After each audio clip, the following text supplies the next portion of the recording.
Okay, well, as you can tell by Wade's face, we're really getting into the deep end of crap.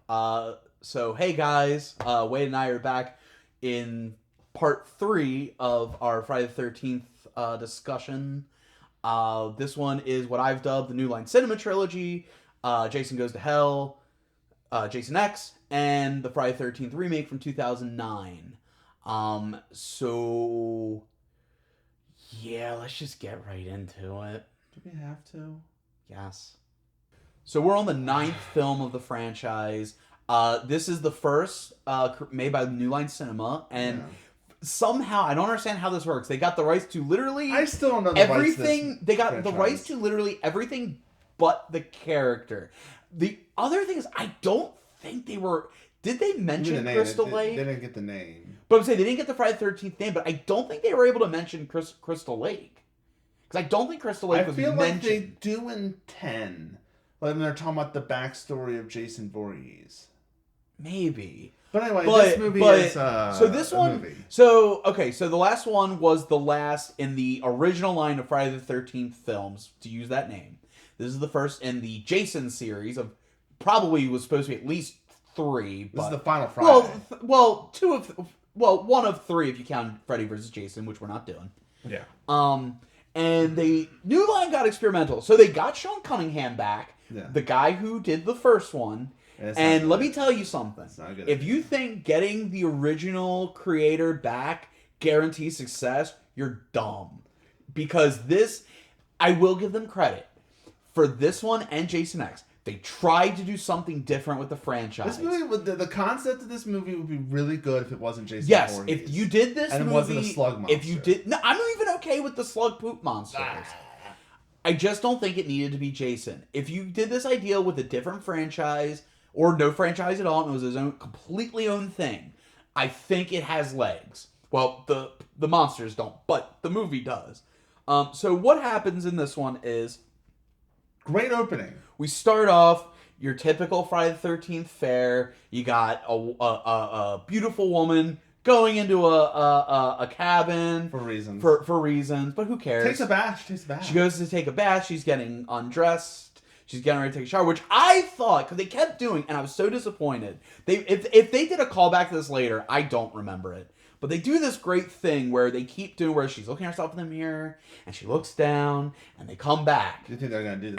And they keep doing it, and you think one of those times Jason's gonna be in the typical. Jason's gonna be in the reflection, and it's like it's one of those things. I don't know if I should commend them for the restraint or be mad that they didn't do the obvious thing, because I would have liked it, especially since they're playing off how these are all set up and stuff like that. And he's also very bloated, Jason. Yeah, well, I will get to that in a second. Do you think it's the toxic waste? I have a feeling. Well, that's okay. We're going there. I think it's the toxic waste made him like toxic waterlogged. So I think what happened in part 8 happened. However, I think what happened in the world of the movie was it was a fake out that the little boy, like Jason's all fixed and he's a little boy and everything. I think that was for her. I think it was more a vision of, I'm past this trauma, I'm moving on. However, what actually happens is the toxic waste, it mutates him and melts him and just warps him to the point where he's this bloated, chunky mess of a character. Because if you look, even the mask is kind of warped looking. I know the mask came off in the movie, but maybe like he found it and put it back on or something. I don't know. I'm trying to come up with some reason why he looks like that. It was not Jason's best look. So the other day, and it's one of the few. I think this is the first one where we don't see his face. Yeah. Because part 1, he pops out of the water. Part 2, even though it's a dream sequence, we see him come through the window when he's got like the side mullet. Part 3, he takes it off to be a dick. Part 4, machete. Dick. The machete kill we see. Well, even before the machete kill, we see his face. Part 5, fake Jason, when he falls through, the mask comes off and you see it's revealed. So even the fake Jason was revealed. Part 6, he doesn't have the mask when he comes back to life. He gets it after getting out of the grave. Part 7, rip. Part 7, it rips off. Part 8, it comes off when he's in the toxic waste. Does the slug count? No, because it's not Jason's face. It's not that. Well, no. Here's the thing. I would sort of count it if if the ending went differently. Hold on. We do see Jason's face. Kane Hodder has a cameo as a security guard. Oh, look at you. Look at you with the loopholes. Yeah. But yeah, so what happens is so then Jason goes and attacks this woman and he's chasing her through the woods and all of a sudden she just like tumbles out and all of a sudden these lights come on and it's like this militant, I don't know if it was the military or something like that, and they obliterate him. It's like all they had to do was like one bomb and that was it. But no, they're like this was therapy for them. They're like pumping him full of lead. They blow him up. Like you see his head fly off. I think an arm. They do call it Crystal Lake because they have the diner. That's right. Yeah. Okay. I just started realizing because there's a point. They also introduced this idea of a bounty hunter, Creighton Duke, which again is an interesting idea because he's in the woods watching this. Yeah. There was a point where there's him. But then I thought it was the coroner because it's dark, very dark, in that he has a cowboy hat or whatever. And like maybe it's him without that. And they have similar facial hair. Now, for some of you non-horror fans, you might have recognized the coroner as the actor who plays George Washington Duke in Rocky V. Yeah. And I know what you're thinking. You're thinking Rocky V, Friday, the Final Friday, Jason Goes to Hell. What do these movies have in common? They suck. Yeah. Actually, I don't hate Rocky V. Nor do I really hate this movie, but it's I just think it's really bad. It's not good. I think okay, so this also introduces the idea of Jason was not an only child. Well, sort of. He had a sister. Half sister. I did my research. I don't know if they mentioned the movie, but at least in some non-film media canon, she is a half sibling. Maybe in the Friday the 13th game. Maybe. I don't know. Like the Tommy Jarvis stage and stuff.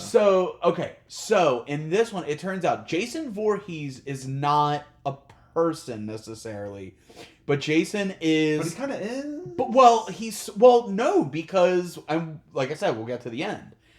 So basically, he is like this entity that can only exist as this little worm creature that goes from host to host until it can find a blood relative. Once it possesses a blood relative, Jason will then become reborn. But then how come at the end, when Jason, the slug monster thing, goes up I guess up the mother's crotch? Yes. It becomes Jason. Yes. How? Well, that's where I'm. Why is that form of Jason the complete version? Maybe a different version. If it wasn't Jason. But that's where this whole idea falls apart for me. What if Part 8 did happen, but the slug escaped and possessed something else because they established that the whoever is the host rots. And rejects. Well, that would also make sense because because when he possesses her again, he turns into fully formed regular Jason. Why didn't he just go up people's crotches the entire time? Because this movie's stupid. Because he had to be the wimpy ass sheriff, the wimpy ass cop that his friend, the main character, keeps beating up. Terrible cop, by the way. This is also one of those ideas. I didn't like the main character at all. This was also one of those ideas that doesn't work this far into a franchise as well. Like if you were gonna do this, you do this in part 2, 3. You don't do it in part 9. And then they had the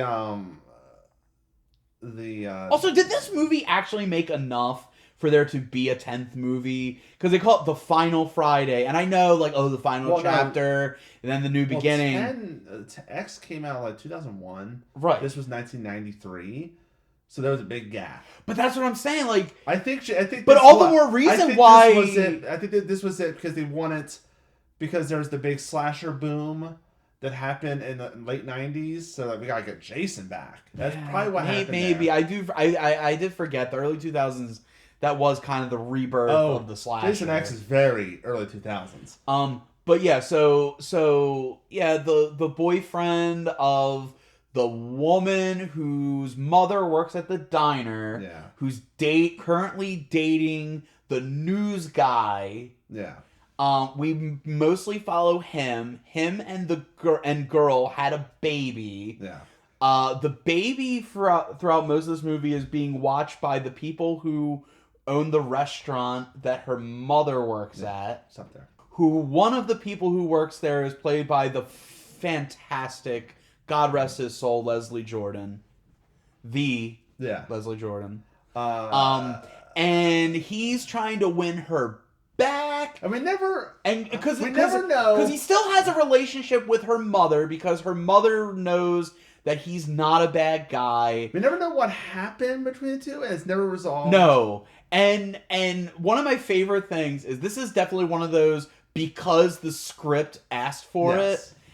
So they're at the diner and they're talking, and he's like, my daughter there's a secret you need to know about my daughter, but I can't tell you here. I have to I'll tell you at home when at around 11. And I'm thinking, why can't you tell him now? Why can't you? It's like because I mean, I think it turns out that Bounty Hunter Man Duke is there. Duke or Duke Creighton, something. Creighton Duke. I think he's there, but I don't think she would even. He was at the diner and then he gets locked up. That was a weird plan. I don't know what that plan is. I don't know.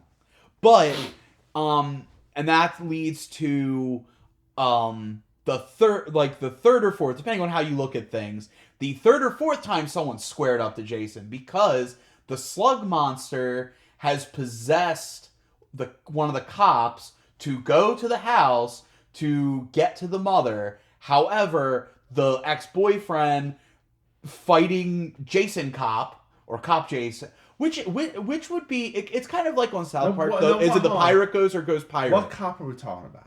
The one who was seductively shaved. Okay, because you know what? No, we gotta go back because we went too far. Because there's the one cop which has one of the best things in this whole movie is when the cop transfers Jason Slug into the television guy, and he starts freaking melting. Yes, and he falls to the ground, and he picks up, his jaw rips off. So good. But one of the best effects this whole movie. But we got way too ahead of ourselves, because after Jason dies, they take his body to a morgue, or not a morgue, but like a... It's like a medical facility. To basically analyze it. And the coroner, he's analyzing it, he's recording his findings, and all of a sudden, he sees Jason's heart. I think it hypnotizes him. I was confused Maybe, but like they don't do a good job of making it known. So either he's hypnotized or the movie just sucks. And he sees the heart, he picks it up, and he looks at it, and then he proceeds to eat it. And as he's eating the heart, that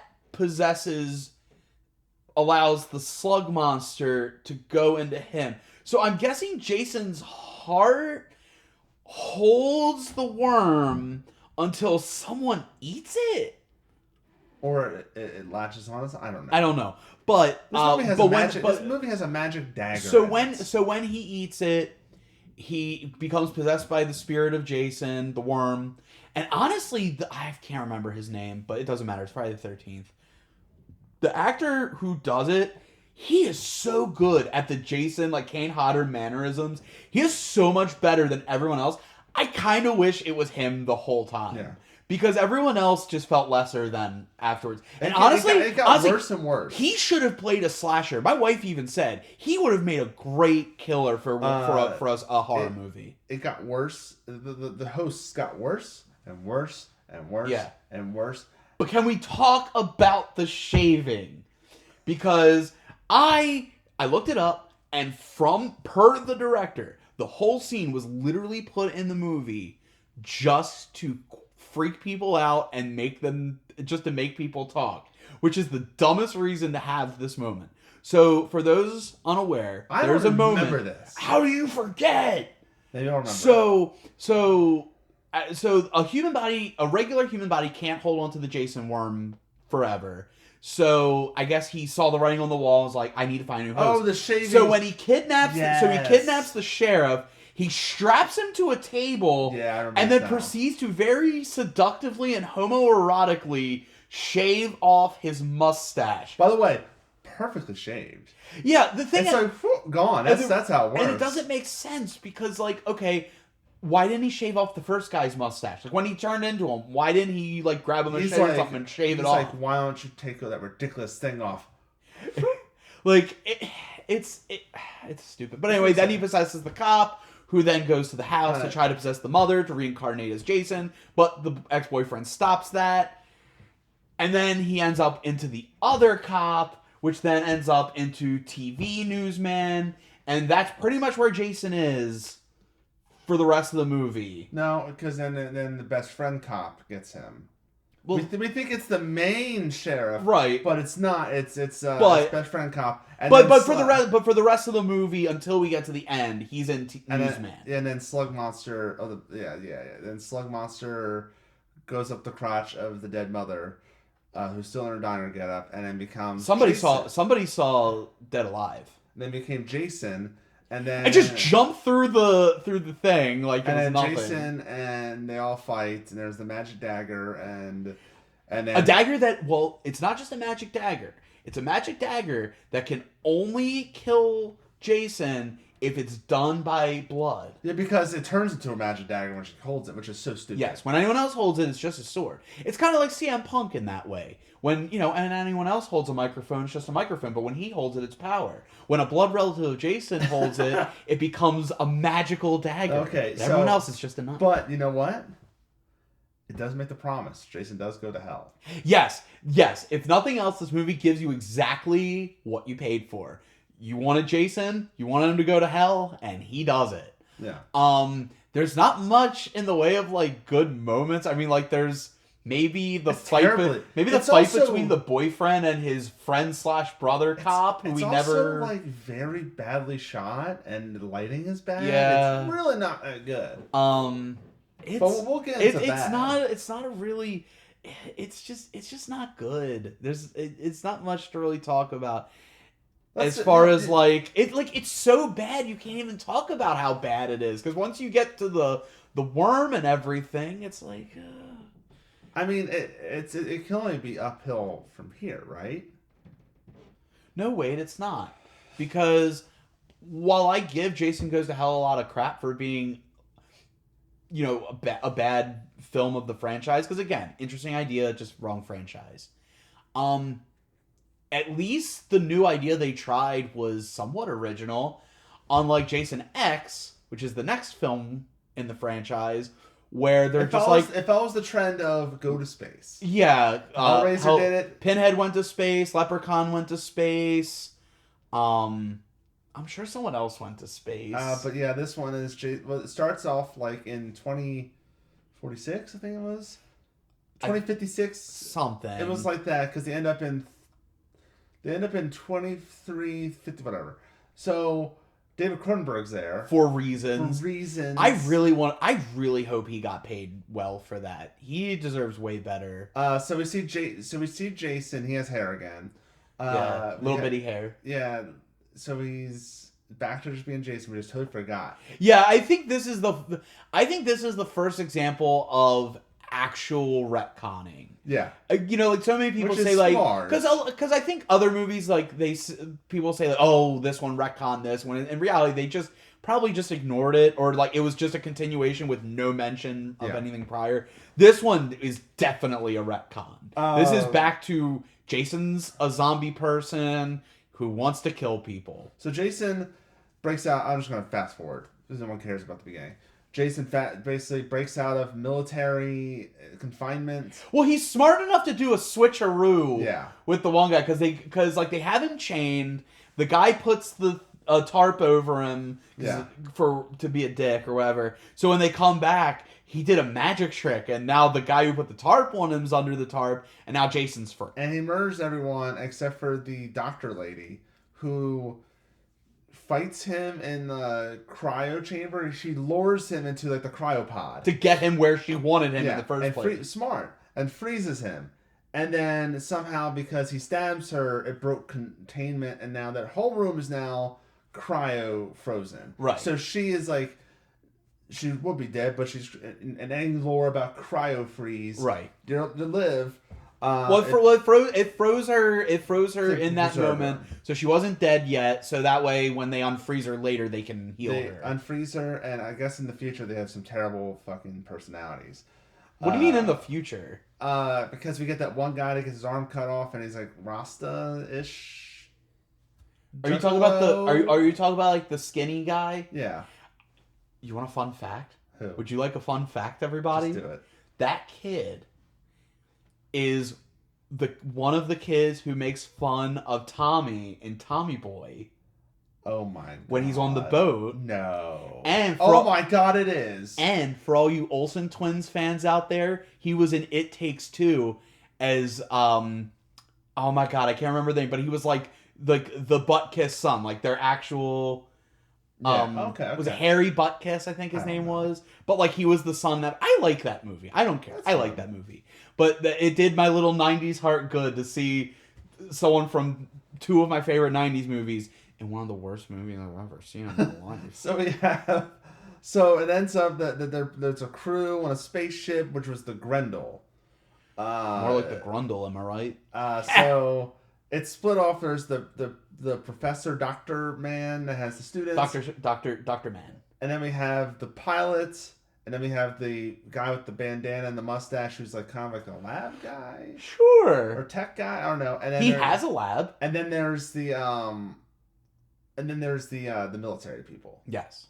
I forget the guys. Doesn't matter. It's Friday the 13th. They're led by... Well, no, this is Jason X. Sorry. They're led by Black Military Man. I don't remember his name. We'll just call him Military Man. Yes.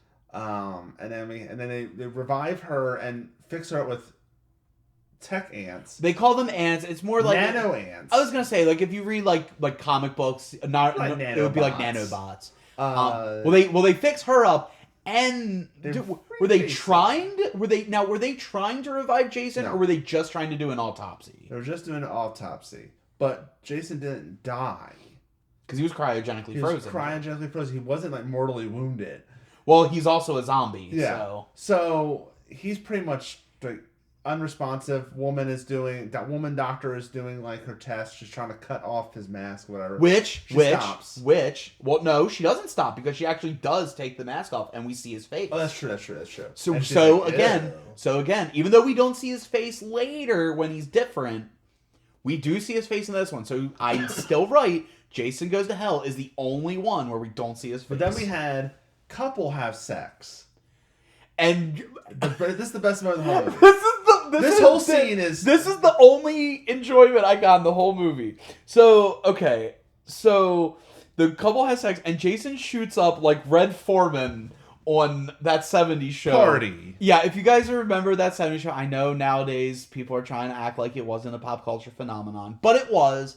There was an episode where they have a party, and they all open their beers at the same time, and as soon as it clicks, Red Foreman gets up on his chair and just looks in the camera and goes, "Party." And Jason has his moment. As soon as they start having sex, he just sits up. And then it leads to, sadly, the movie peaks at this moment. Because that happens awesome, and then he grabs that woman and puts her face in that cryo sink. Yeah. And her face is frozen. Great effect in the water. And the way her face looks. Oh, it's so good. And he picks her up and smashes her head and shatters on the table. It's so good.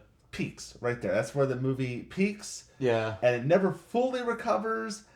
There's also an android character, which are trying to do the quirky data. I keep thinking that she's Starbuck in Battlestar Galactica, but that's a totally different actress. So sorry, actress. It's not quite self-aware. It's like acting self-aware without acknowledging your self-awareness. I know that sounds like a cop-out thing to say, but that's all I can think of. Instead of killing Jason, the Professor Man talks to a guy that's on what was Solaris. That was the space station. Who I'm pretty sure that actor was only hired. They were like, okay, I'll do your movie, but I'm not going to actually act. And you're going to have to film me in my bed. But here's the thing. It's like, this guy, Jason Voorhees or whatever. It's like, oh, Jason Voorhees. I know about Jason Voorhees 250 years ago. You know about Jason Voorhees? Like, he's the only freaking serial killer ever. Anyway, it was weird. But he's basically doing the Paul Reiser character from Aliens. Yeah. Where he's just like, we gotta keep it. Yeah. Yeah, it's pretty much the same character. And he also, he also gets decapitated, and you see his really bad fake head. Yeah. Yeah. I don't like this movie. This movie made me angry. This movie made me angry. None of these movies made me angry. They made me confused, but they didn't did bust through a glass. Well, yeah, but that's part of the course. There is a cool kill where he knocks one of the military guys. I think it was Eagle Eye, whatever his freaking name was. He's screwed. Yeah, that was a really cool kill until they're like, "What's his condition?" He's screwed. Like, God. So Android Woman gets a modification. And she kicks Jason's ass and blows him away with all these machine guns and all that. And he has a shotgun blast to the head. Yeah, his head's blown off. One of his legs is blown off. One of his arms is blown off. But he lands on the nanobot ants table that somehow turns on. Yeah. And he's not fully on the table, so I don't know how that works. But his whole body gets reanimated. Well, it moved automatically. I think it dipped down and he slid in. So maybe if you just have your finger on it, you can get fixed. Yeah. You have to put her whole body there. Anyway, so he gets reanimated, and because they don't have tissue, they have to make synthetic tissue, which is steel. And I will say the Jason X look is badass. No, it looks great. The red eyes is haunting. And you know what? Here's the funny thing about it. It took me a while to think about it because I was like, wait a minute. Why did they? Because they shot off the one side. And I'm like, wait a minute, why are both of his eyes like that? And then I remembered she took his eyeball out during the autopsy, and I was like, yeah, good on you, movie. And didn't he always nice little? But didn't he always have a bad eye? Yeah, but he had an eye. Yeah, that's true. So he gets reanimated, and this is the also funny moment when that one crybaby character takes the escape pod, and then just crashes it into the ship, and then the fuel line. And it breaks the fuel line, and oh my god, that frustrated me. I know it was supposed to be comedic, but that made me so angry because I'm like, because wasn't she all like, no, I'm not gonna do it, no, I'm not gonna do it, and then she dies, and it's like, good, you wuss. And because I don't want to talk about this movie anymore. I got something to talk about. There is one part I thought was kind of fun. It was the hologram, which we established the hologram when he kills Rasta Kid. Right. Buttkiss. He kills Buttkiss. He kills his avatar first. Oh, that was badass. He kills their avatars first. And then once the game turns off and they realize he's still there, so then Jason kills him. It's basically a holodeck from Star Trek Next Generation. It's not like a holodeck from Star Trek. It is a holodeck, just with a worse budget. Except Jason is not playing Sherlock Holmes with Data. He's not doing that. Oh my god, could you imagine? But he ends up on Crystal Lake. And I do appreciate the I love premarital sex girls. Oh, that was so cringe. I love that. No. In a better made movie, that would have been okay. And then the fact that with how cringy a lot of the dialogue was in this movie, that fell flat. But you didn't like how they cut away from him and they cut back and he's just smashing. No, I love that. Girl I love that with the sleeping. I love that. I'm saying that line again in a different movie, a better made movie, a better written movie. That would have been funny, but considering how cringy, especially with Smartass Girl, it didn't hit. I know it would have been a better movie. But I did like when we cut back and he's beat. So we essentially get a callback and an enhancement to the sleeping bag kill, where he beats he has one girl in the sleeping bag, beats the other girl to death. The other girl with the girl on the sleeping bag, and then he throws her into the tree. Well, we had to have that scene because we need boobies. We need boobies, and we need to be like, hey guys, remember Friday the 13th? Remember you were watching a good movie? Remember when these movies took place at a camp, and there were counselors, and they got killed? Yeah. And it made sense. Though they end up the escape pod happens, and then we get the military man is wearing this red jumpsuit, and he's like, argh. And they do that shot where they're about to collide and punch each other and then cut. Yeah. And then they end up comically fighting in the space, which is the funniest thing. Well, let me set the scene. If I may be the chats for a second. Let me set the scene. By the way, Christy was like, I hope he's floating in space one time. So, and I'm like, don't worry. So, my other favorite moment, the other thing that legitimately gave me joy in this movie, other than Jason having his party moment. So they blow up the other ship that Jason's on. They're on the new boat, the rescue ship. Yeah, I say boat, ship. And it blows up. They think everything's gonna be okay, and then you see in the background Jason's body floating towards their ship, and it's so bad. And just as he's about to collide, like perfect comedic timing, Sergeant Man comes from the side, just wham, and it's done so good. And it does. And then it so good. I will say, I gotta give it credit that I do like the ending of Jason X, how he lands on Earth 2. Electric Boogaloo. And it's a scene of like, oh, these kids are hanging out at the lake. What's that? Let's go check it out. Yeah. And it's like, okay. I was like, oh, hey, that's kind of fun. I don't want to see what happens afterwards. And if we continued this story, he's at a lake. It's a different planet, but we're back to the known. But he has like the synthetic, because they probably have Earth 2 probably has a lot of military grade stuff. Right. One of the things I didn't like about this movie, as I said, was the dialogue and the actors were terrible.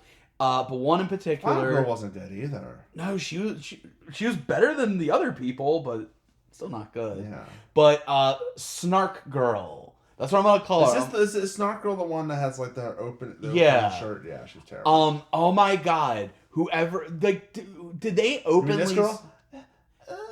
Yeah, I was so happy to see her die. I don't know if that was the point. Like, I guess she was supposed to be relatable and like, oh, she's the cool hip one, but like, no, she was terrible. But there was the moment that completely made me say, I need her to die. There's a moment, I forget the context. I know what you're saying. I just remember the girl from the past saying, It's easy. It's just like riding a bike. And it waits for a little bit, and I'm like, you know what? I give you all the credit in the world, movie, for showing the restraint to not say, what's a bike? As soon as it comes out of my mouth, she goes, hey, what's a bike? Fast forward, I think 8 years in real time to 2009, where they decided to remake, but it's also kind of a requel. It's like a requel. How is it? Because the scenes of the first movie is the Pamela Voorhees stuff. They talk about it in like the first opening montage of what happens to Pamela Voorhees in that black and white thing, and then they move on. Jason's the killer. So technically, they covered Friday the 13th already, and they moved on to a different. It's not really a remake because it's a different story. Because so essentially the 2009 remake is a remake of the second movie and the third movie and the first movie. So basically, no. So it's not. I'll do you one better. It is a medley of parts 1, 2, and 3. It's barely a remake. It's a reboot. Well, it's a medley of part 1, 2, and 3. It's part 1 because you get the part where Pamela Voorhees is the killer, and then she gets decapitated. Part 2, is the scene where the moments where like he's got the sack over his head, he's killing everybody, and then he finds the hockey mask, and then it becomes part 3. Yeah. And then also I'll give credit. That was a clever way to go about doing this movie. I do give them credit. And a little bit of part 4 with the brother trying to find his sister. Yeah. You know what? Okay. So yeah. Oh, so there's some even part 4. Can I do a little backstory on when I first saw this movie? Sure. And then I'm gonna do a little backstory for when I saw this movie. So I saw this movie in the theater 2009. I was 19. No, I was almost 19. Fresh out of high school. And I was like, I was dating this girl. And I'm there with Brandon and Lindsay. Remember Brandon? I do. Yeah. Friends of ours from back in the day. And we were in the theater. We were in the front row, which is the neck breaker. The neck breakers. Oh, God. And I got a text message on my Singular phone. Remember Singular? No. You don't remember Singular, the phone company? No. Oh, anyway. I believe you. I just don't remember. So I got a text message from my then girlfriend. The movie's about to start. Saying, like, this isn't working. And so basically, I get to. I didn't know this, you guys. Okay, so then I leave the theater. I know Wade told me he had a historical date moment like I did, but I didn't know what it was going to be. This was during the trailers because I went outside the caller and she wasn't working, blah, blah, blah, blah. And I go back to the theater because I bought the ticket, so I'm going to watch it. And I'm miserable. And I miss a little bit of the beginning. And, of course, the first character who dies is named Wade. And I'm like, just great. And the rest of the movie is kind of a blur. I remember bits and pieces. The only thing I remember, not even vividly, the only thing I remember from my viewing was the fact that they did the whole like Pamela Voorhees at the beginning, the part 2 fake out, and end of part 3, sort of part 4. I remember that. And I remember the scene where the goofy kid goes into the tool shed. The stoner. Yeah. The stoner. He goes in the tool shed. Oh, I don't remember what happens. I just remember him going into it. His name was Chewy. Chewy. That sounds a stupid name. Yeah. Because he was too busy chewing the scenery. Am I right, folks? So I had a similar yet different. Mine was a date story, but I was actually going on a first date with a girl. It was actually a double date with a friend of mine who will remain nameless, but let's just say they made something about axe and it being in the night, and maybe they have another thing about a board of spirits. I don't know. Some guy. Anyway, we were on a double date, and we went to go see that movie. I don't know. I can't remember why or when it became a double date, but it was a double date. I think the girl I was going with had a friend, and they, And I remember we went to go to the movie. It was like the most paint by numbers going to the movie ever. It was barely a date, but we both considered it a date. And, we watched the movie, and then after the movie was over, we hung out for a little bit in front of the theater. We chatted a little bit. I realized I should have probably gone out with the friend instead of the girl I went with. And, yeah. And, we were young. And I saw a boob. Now, let me ask you about the boob. Let me ask you, was it perfect nipple placement? I know what you're doing. You're doing the life of the movie. Because in the movie, the douchebag guy who invites all his friends to his house, but no one can touch anything or do anything in the house, has... Okay. Wait, before we go any further, can I save myself morally here? Okay. I didn't mean to see it. What happened was she was adjusting her shirt and she screwed up and I felt bad. I mean, I looked away. I caught a quick glimpse and I looked away because I didn't even realize what was going on. And I felt really bad because that's not cool. You shouldn't sneak peeks like that. Okay, so and I felt bad. So if you're watching and you know who you are, I'm sorry. Okay, so hold on. So there's something that so we mentioned boyfriend who sees. So there's the boyfriend who very quickly gives up on first girlfriend. Okay, that's my question. Were they boyfriend girlfriend? Because she don't seem to care that he's cheating on her with perfect nipple woman. I think perfect nipple placement woman. I think what happened was I think they were like what I would call exclusive, non-exclusive. They're I wouldn't say polyamorous. I wouldn't say polyamorous because that would imply an agreement. But I think what happened was I think they were like maybe at the beginning of a relationship, but not exclusive then she yet. saw how hot Dean from Gilmore Girls, also Supernatural, was, and she was like, "Ooh." I mean, I don't blame her, but I think it was one of those things. Also in The Flash. That's true. She's Killer Frost. But I think it was one of those situations where they weren't quite boyfriend girlfriend yet. They weren't exclusive yet. So it was kind of like they were at the very beginning of their relationship. That's the only logic I can think of because usually when you're starting a relationship, I think it's kind of assumed, they're possibly seeing other people. Anyway, they're having a party get together. They're just having a hangout weekend at his parents' house, at Trent's parents' house, and it's like a summer home. You can't touch anything. Can't touch anything at all. Jerk. And they run into... we haven't even got into the beginning of the movie where there's a bunch of kids. Yeah. They get killed, and one girl gets killed.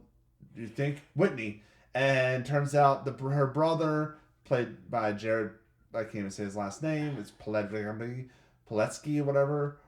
He's Dean from Supernatural and Gilmore Girls. He plays a character named Dean in both shows. Yes. Wait, does he really? Yeah, it's Dean Whitaker, and in Supernatural, which I never watched Supernatural, and Gilmore Girls, his name is Dean.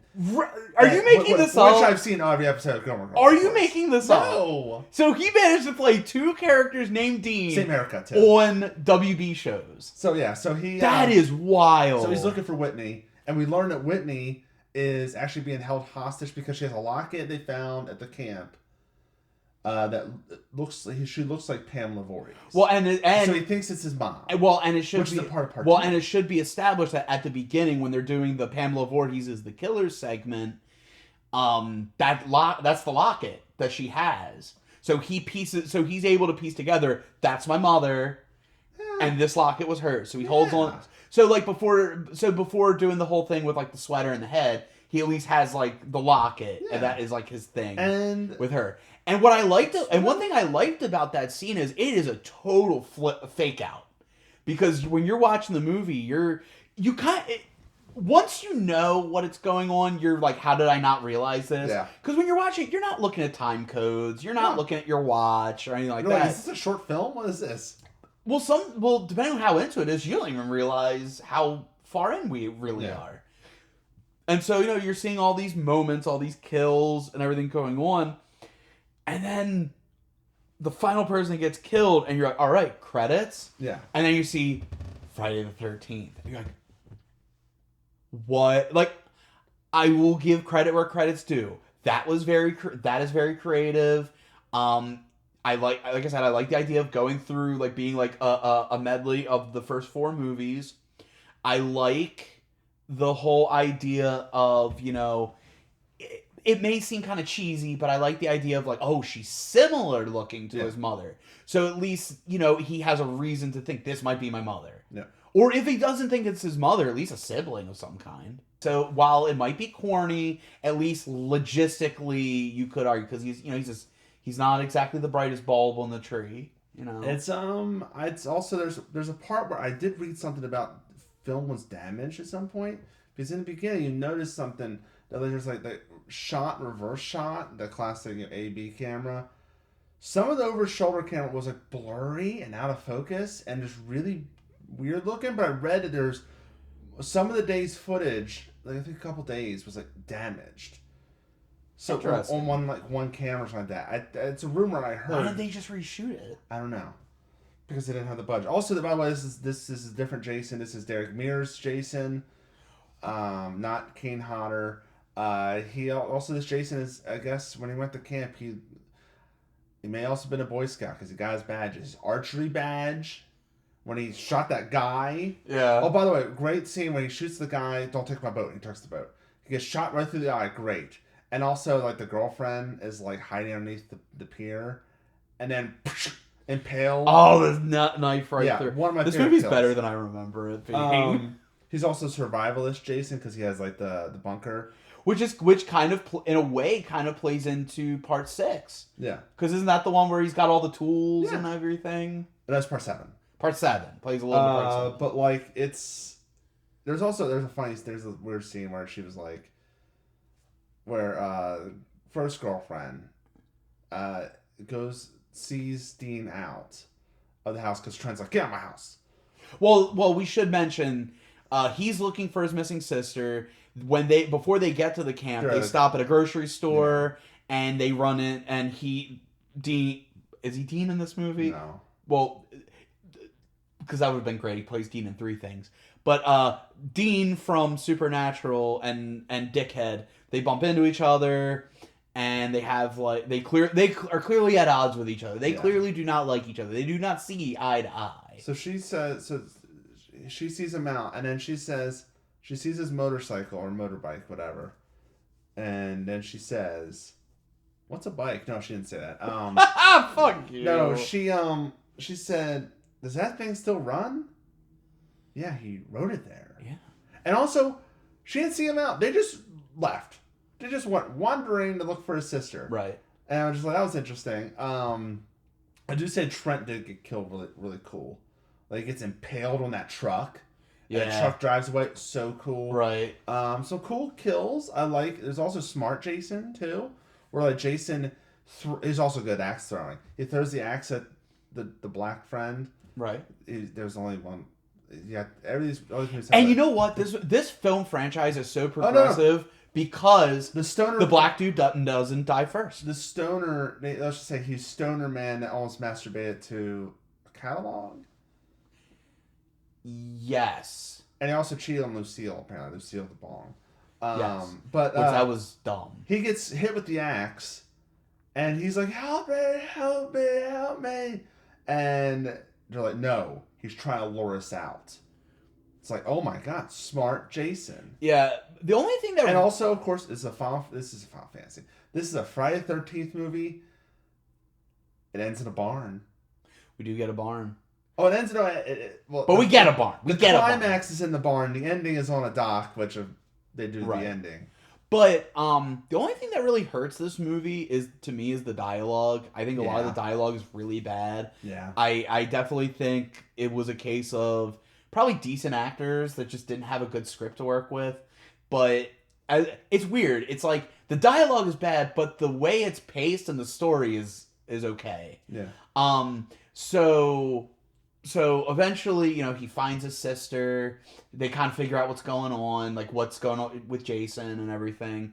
And we get a payoff to an earlier scene where he's looking for his sister, and he goes to this guy who has a wood chipper.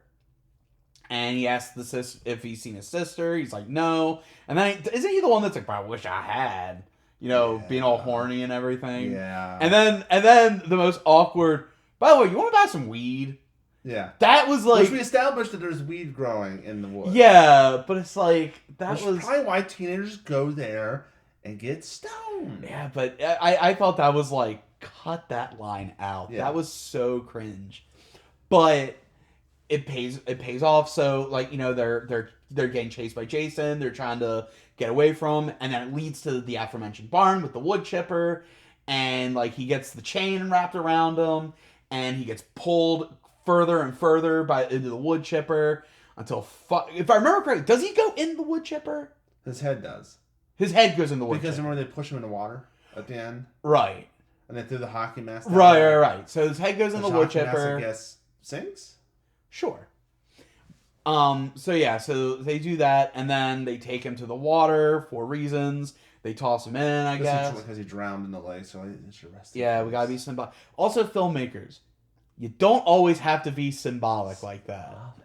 You can just kill the guy. It's then, of course, it ends with the... Yeah, doesn't he, bust through the pier? Yeah. It ends. And then it ends. No hospital scene, just ends. And we never got another Friday the 13th movie ever again. There was a rumor that Friday the 13th, the second part of that remake franchise, was supposed to be in the Arctic. Like Alaska or something like that. Which would be really cool. But of course... we already went to Alaska. Don't you remember in part 8? But of course, with a lot of stuff about Friday the 13th, the legalities and stuff like that, right. That'll probably not happen. Yeah. Unless David Gordon Green does it. I hope he doesn't. But yeah, I like I said, it was better than I remember it, and it's better than I thought it was gonna be. I think now's the time in the video, because we've gone over these movies for a little while. If you've gone, we talked more about these movies, the bad ones. If you got this far, thank you. And if you got this far, you're probably wondering, hey, how do they rank these movies? Well, we're gonna tell you how we rank these movies. All right, so I'm whipping out the phone for this one. Same. Because I feel like I'm gonna get the subtitles. Now we're gonna start from the bottom to the best. Yes. And we're gonna alternate. Okay. So what's your number 11? My number 11, my absolute dirt poor, dirt worst, is Jason X. This movie, as I said, this was the only one that actually made me angry. I was not happy to watch this movie. My number 11 was Jason Goes to Hell. Really? Yes. I really thought that was where we would agree. But. My number 10 and 11 were duking it out. Let's just say, what's your number 10?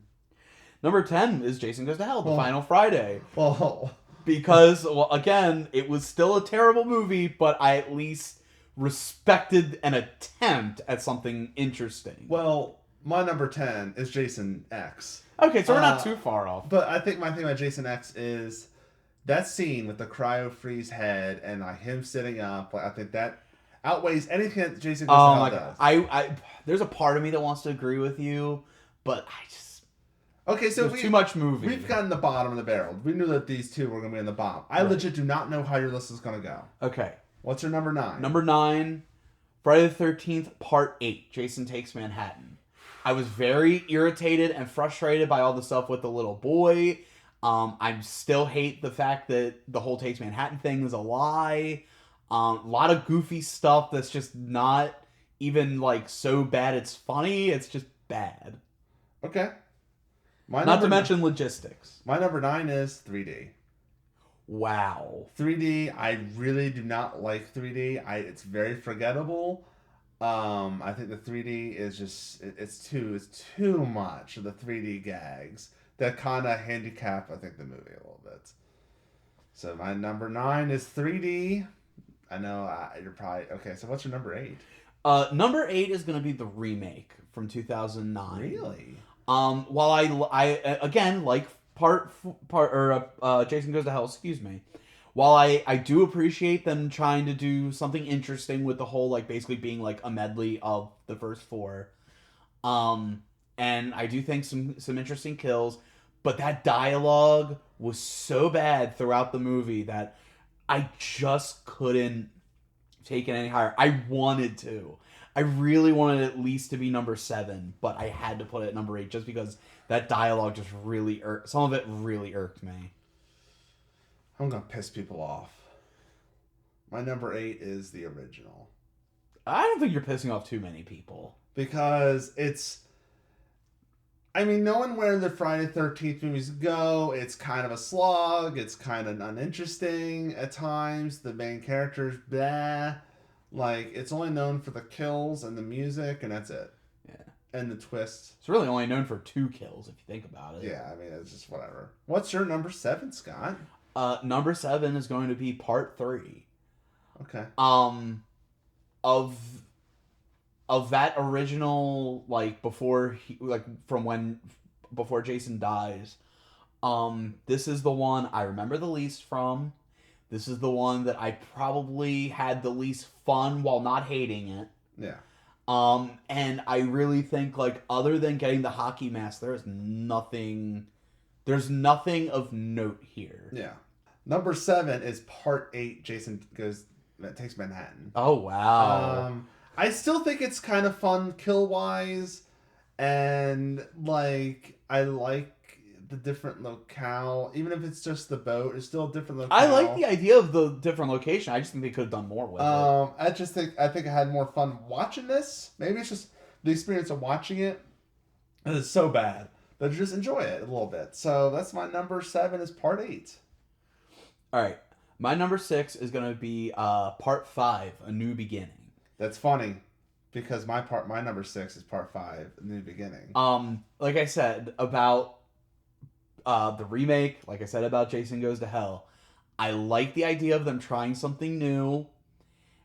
It just didn't work for this franchise.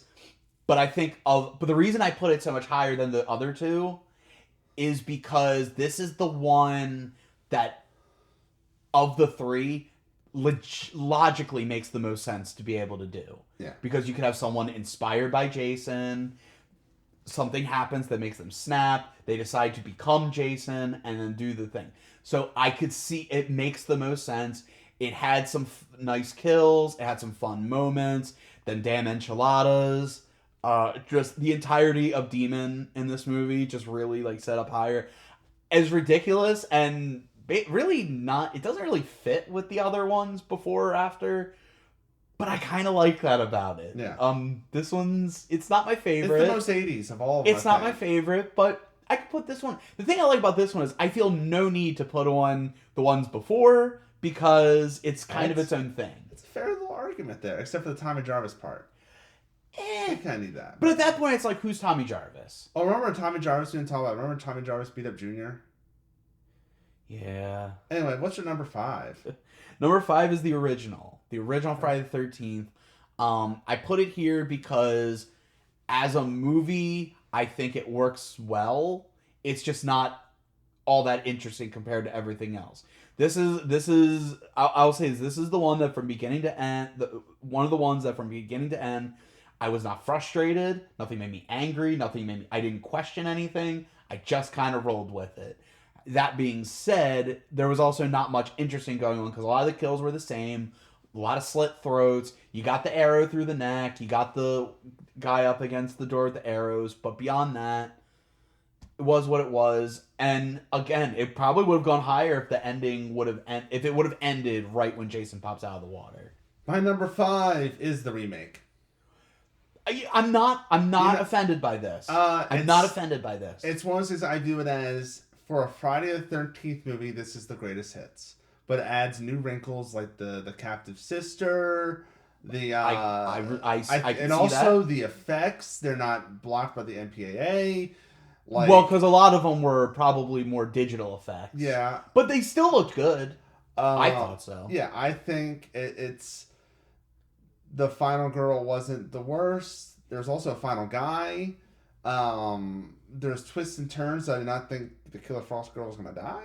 Well, and not only that, but also, like, of the remakes of the time, because, like, I know it wasn't, like, right when it came out, but, like, you had the Texas Chainsaw Massacre remakes, you had the Rob Zombie Halloween movies, you had a lot of other things getting remade, and this was probably one of the few that I think works. It's not great, but it works. About remakes or reboots or, like soft reboots, whatever.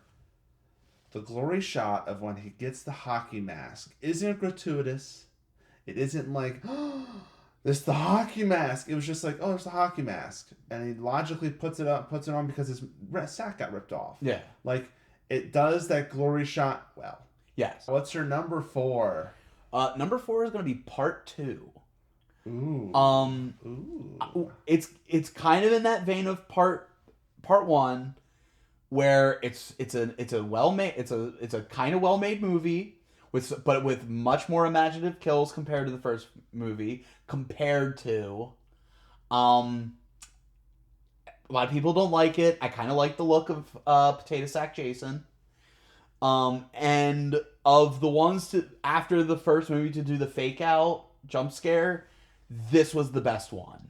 This is the most effective, the most well done. That didn't make you feel stupid. You know what I mean? Because theoretically, Jason could have survived whatever happened and busted through. But yeah, I like it. Plus, Jenny, I mean, she's probably the best final girl of the whole franchise. Even though her movie is where it is on the list, she's really good. And it's the first one to have a smart character who's like, I'm going to stay at the bar for the rest of the movie. Yeah. Smartest character in the whole franchise. My number 4 is part 7. Wow. I think as my problem with part 7 is the ending really sours it. And also I think there's maybe too many characters getting killed. Just a little too much. It could have really cut down maybe 5 characters and you'd been perfectly fine. It'd be adequate. Well, they did get cut down by Jason's knife. And there's nothing wrong with part 7, in my opinion, aside from those things. I think it's a really good Friday the 13th. It's in my top 4. So, yeah. So, number 3, Scott. Friday the 13th, part 7. You know what's funny? The New Blood. You know what's funny? My number 3... is part 2? It's part 2. I just like Jenny as a character. That she's smart. I agree, she's good. And a great twist with, like, the sweater and the head and just like the impalement of the 2 kids, the wheelchair. Oh, the wheelchair is a classic. It's just great. It takes what number 1 was and makes it so much better. And number 3 cannot live up to number 2. No, it can't. Yeah. And then for me with part 7, I like the supernatural element of her having the psychic powers. I like the way they do the psychic powers. For the 7th installment, it's okay to do those weird choices. Right. And it doesn't feel like a full on, like, we're doing something new. It just feels like we're at it. It feels like an addition rather than we're doing something completely different. It's something that Jason's never fought before. Plus, she clearly still hasn't quite mastered her powers yet. So, like, you feel for her. She's a good I mean, she's a good character in the movie as well. The look of Jason in this one is the best. Yes. The best look as far as with the spine in the back, the best with the face. I like the added element of like the doctor and his stuff. I think he should have gotten a better kill, but was Melissa what it was. Earned. I just think this one is really enjoyable. Dead Dad, notwithstanding, I think this one is again. This is it's up there. This is the tough one. Okay. This one is the nitty gritty. This one it's for both of our lists. It's down to part 4 and part 6, and it's been petering on me. And I think I got the solid one of my pick. What is yours? Okay, I think I know what your pick is going to be. Okay. So how about this? Instead of saying what our part, since it's the same, it's going to be the same movie. Yeah.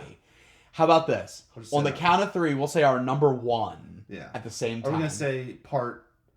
Just say part number. Just say part. Just say part number. All right. So I'm gonna go 1, 2, 3, go, and we'll say. All right. On the count of 3. 1, 2, 3, go. Part 6. Hey, look at us. Look. Part 4 Part 4 is good. It's good. It's good. It's got Crispin Glover. It's got some good kills. It has my favorite kill of the franchise with the window. Yeah.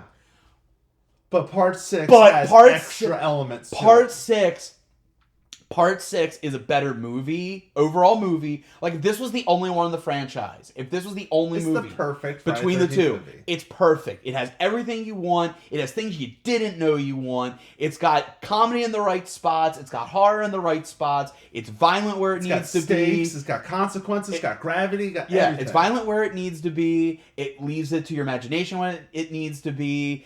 And, the element of the kids actually being at the camp actually happening, plus something we didn't mention.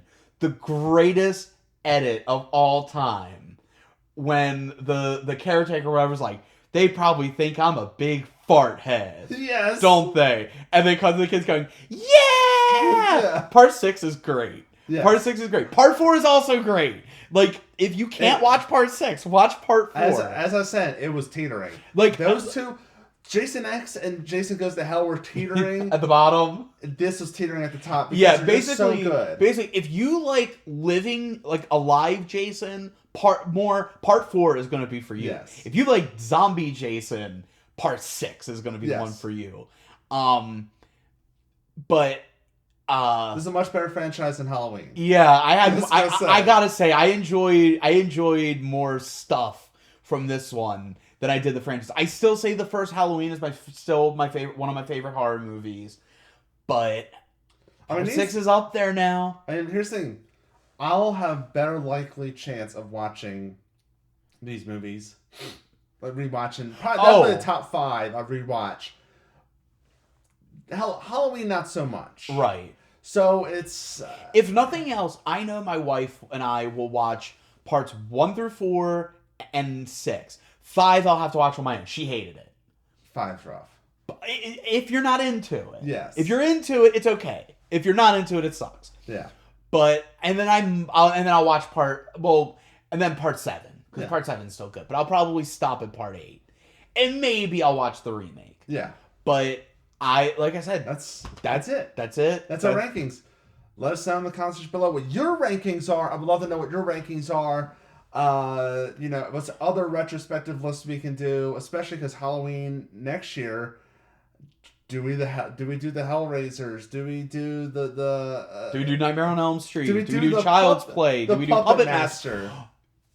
Oh, there's a part of me that wants to do Puppet Master. We might do that next time. But if there's any other list outside of Halloween, any other list? Oh yeah, even if it's not horror, if there's a franchise you want us to tackle for future retrospects, hit us up. And this should we just say this is not our? No, this is not our Halloween episode. It's not our Halloween retrospective. We're going to do. Let's not tell them. Well, I won't. Let's have a secret. I was gonna say we're gonna. May I? Sure.